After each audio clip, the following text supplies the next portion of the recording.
SAA has vehemently rejected claims by unions NUMSA and affiliated South African Cabin Crew Association that inexperienced and unqualified staff are operating flights. It has threatened legal action unless they retract the statement. SAA refuted these claims at a media briefing this evening. The safety and security of our customers, our aircraft, our crew, and our employees is of paramount importance to us as South African Airways.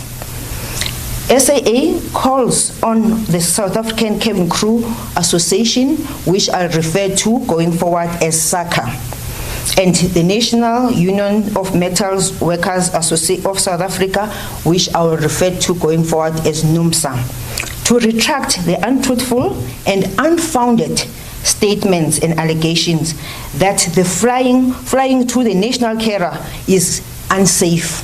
That is untrue, and we need them to retract that statement. While international flights have resumed, local and regional flights remain suspended. SAA says all passengers affected by the cancellation of flights due to the strike have until November the 30th to rebook their flights or finalize a refund from the airline. Now, to discuss the impact of the SAA strike and NUMSA's threat to shut down the aviation sector with a secondary strike, we are joined on the line by aviation expert Linden Birns. Good evening, Linden, and thank you for joining us. That's a pleasure. Good evening to all the viewers as well. Now, Linden, unions at South African Airways allege that because of the strike, the airline is using unqualified or inexperienced staff and therefore potentially endangering the lives of passengers. And even though SAA have refuted these allegations, how do these allegations affect the aviation industry as a whole? Look, I think I don't want to have to repeat what SAA have said. I think we all know that SAA, certainly when it comes to flight operations, are one of the best in the world. They've got a very good reputation for flight safety and aviation safety. And I think anyone who wants to quibble with that would have a very tough time providing evidence to do so. More importantly, though, I think is the worry that NUMSA is threatening to call a secondary strike, or a sympathy strike. Let's call it really what it is.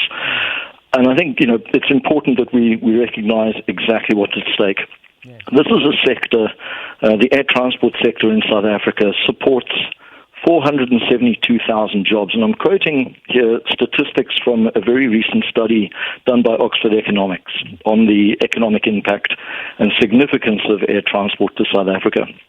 Now, you break that down, there are roughly 70,000 people employed directly in the aviation industry in this country, whether you're working for an airline, for an airport, an on-site enterprise at an airport, an aircraft manufacturer, or an air navigation service.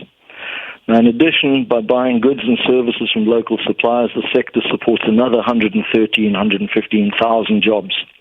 And on top of that, the sector is estimated to support a further 48,000 to 50,000 jobs through the wages it pays its employees, some of which are subsequently spent on consumer goods and services.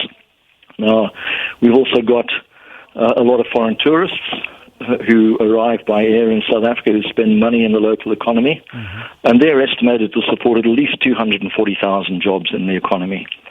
So, that's where we end up with 472,000 jobs that are supported or that derive either significantly or substantially from the air transport sector. And that works out at about 3.2% of our GDP. Now, we're a very fragile economy in a very delicate place, and I think I think people need to step back, take a deep breath and go, really, is this something we want to jeopardize?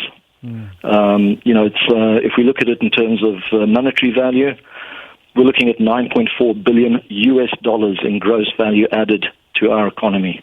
That's what this sector represents. And I think anyone who starts, rushing headlong into strikes really needs to take stock about and step back and look at the bigger picture. Where are we as a country? Where are we as an economy? And do we really want to do stuff that's detrimental far beyond just the airlines that they want to target?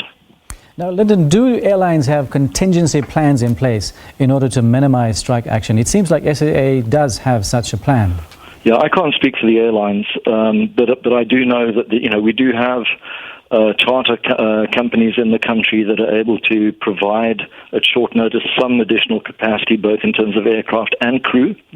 And of course, if they had to, there's also other external service providers around the world who in times when airlines have had strikes around the world, they've also been able to help out. But obviously it would mean some disruptions, because I don't think there's enough capacity to meet every single flight. But I think leave that rather to the airlines to provide that detail, because it's not stuff that I've got the information on. And then, like all other employees, those who work for airlines are also involved in wage talks, wage increases, etc. If you look at the SAA strike, where unions are asking for an 8% increase and the airline is offering a 5.9%, is 8% a realistic demand? Again, it's not something I want to get into. I can't speak for one airline over another. Okay. Again, I come back to where are we as an economy? Yes, we've all got to make a living wage. We all want to be rewarded for our hard day's labour and the expertise and the skill that we bring and the service we provide. So I think it's about being fair, being equitable. And I really do hope and encourage all sides to find each other and reach compromise. If there's a secondary strike, how would it affect the aviation industry?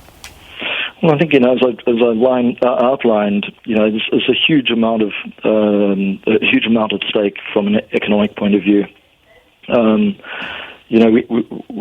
What we really don't want to have is a situation where everything grinds to a halt. At the moment, it's not very clear exactly how far and wide such a secondary strike would go. Would it include, for example, workers providing air traffic control? And would it also include, for example, ground handlers, or would it just be at the actual airline operations, the South African registered airlines? Yes. If it affects all the other things like air traffic control, then obviously it means that nobody can fly in the country, not just the airlines, but you wouldn't be able to have foreign international airlines. Although we may be able to bring in air traffic controllers from the military to help if that was if things reach that critical point. Okay, thank you very much indeed. That was aviation expert Linden Birns. Now, the country's two biggest trade union federations